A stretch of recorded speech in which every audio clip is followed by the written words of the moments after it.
Hey everyone, it's Kristen Baker, the Arts and Humanities Specialist for YMCA of the USA. I'm here with Rob Benedict. You can see Rob on the Starz show Headcase as, is it Jeremy? Yeah, that's it. And on the CW show Supernatural as Chuck, right. Who is a modern-day prophet. Yeah, you are a working actor and have been out in Los Angeles for, how many years have you been? Let's see, God, they're in 93, so yeah, like, what is that, 13 years? Yeah. 16 years. Okay. 16 years, yeah. I came out right after I graduated from college. I went to Northwestern in the theater program there, and then I drove out right after I graduated. Oh, wow. Yeah, I kind of knew. So you knew? Yeah, I knew I wanted to go either here or New York. It was like I kind of made the decision that this is where I wanted to be, and this is the kind of stuff I wanted to be doing. So I came here then and just kind of started working my way up. I mean, I waited tables for a good 2 or 3 years. Yeah. And then just like pretty much kept plugging away, like going to any auditions or... Yeah, I was, I would have this day job. I waited tables. I delivered packages in the car, and I remember it was like I'd have a beeper.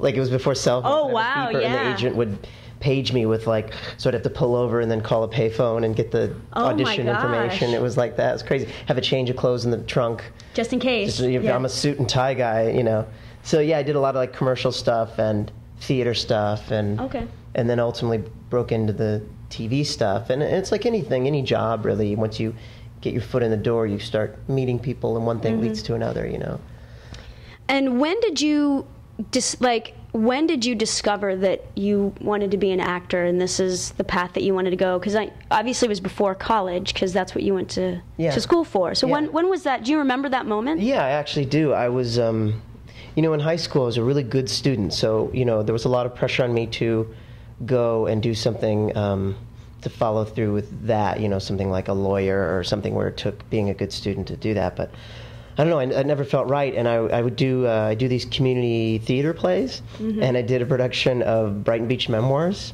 at Columbia, Missouri Community Theater, and called it the Columbia Entertainment Company, CEC. It's still there. Anyway, so I was the lead in that, and it was like everything clicked in. I was probably sophomore in high school, and I was just like, I loved it so much. Like it brought me so much happiness. I was like, this is what I want to do. Okay. And my sister had gone to Northwestern, so I knew about Northwestern, and I thought if I could get into that theater department there, that's the path I want. And so that's what I did. But yeah, definitely, I remember specifically, and it's funny when I got to Northwestern, everyone asked that question. When did you? Oh yeah, okay. And that was always my answer. Was that Brighton Beach Memoirs. Yeah. The play, yeah. Eugene Morris Jerome is the character's name, and yeah, there's just something that just really felt great, It's like a drug. It is, when you're doing that, when you're doing anything that you love. But for me, it was acting. And then what, so once you kind of had that realization, like, what kind of, like, adults or adult influencers in your life kind of helped you along that path or encouraged you? Like, who kind of sticks out in your mind? Yeah, well, I mean, my parents were involved in the theater company, so that was sort of, and my older sister Amy was heavily involved in theater, and I'd go to see her in her high school plays, and I ran lights. I remember I had like a big spotlight she was in Greece, and I ran the spotlight.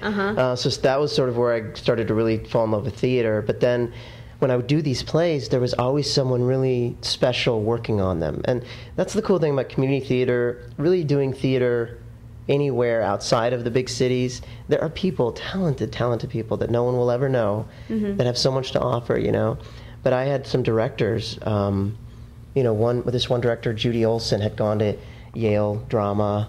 And, and now she was relocated in Columbia. She's still there, and she directed Brighton Beach Memoirs. Okay. And then this other guy, David Hurst, who was now he's in New York. He's a theater critic in New York, but he was in Columbia at the time, and he directed me in a couple of shows.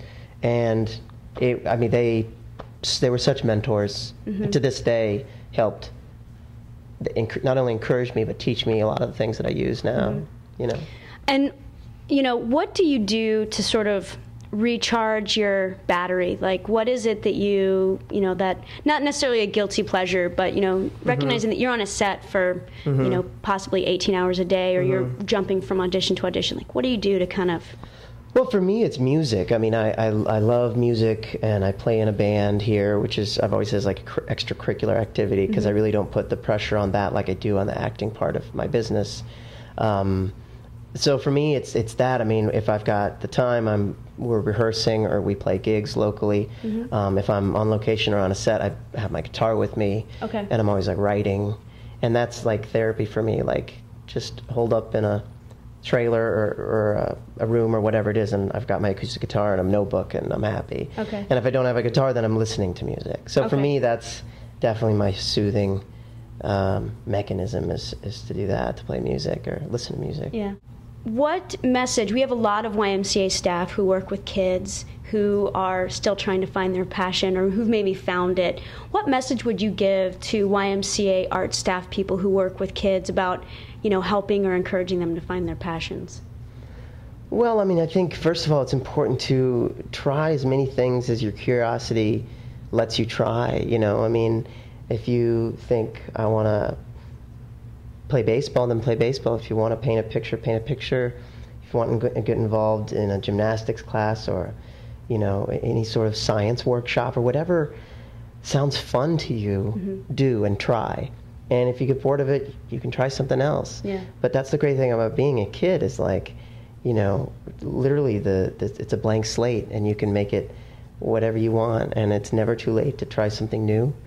So I would just encourage to try whatever makes you happy, because in the end in life, if you can merge those two things, if you can make a living doing what makes you happy, whether it's something in the arts, something in sports, or something in science or medicine or business or whatever, then that's like the key to your ultimate happiness.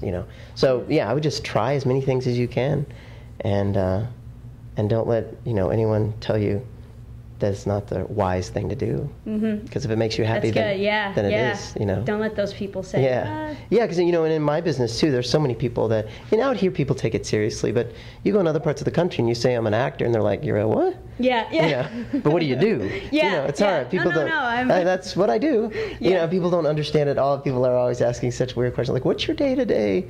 So you wake up. What do you do? Because I don't put on a tie and go to work. So yeah, it's okay to be different. That is such a good point. Yeah. That's such a good point. Thank you so much for your Absolutely. time. Best of luck. Be sure to catch Rob on Starz and on the CW on Headcase and Supernatural. Yeah. And thank you so much. Yeah, Kristen. Bye, everyone. All right, bye.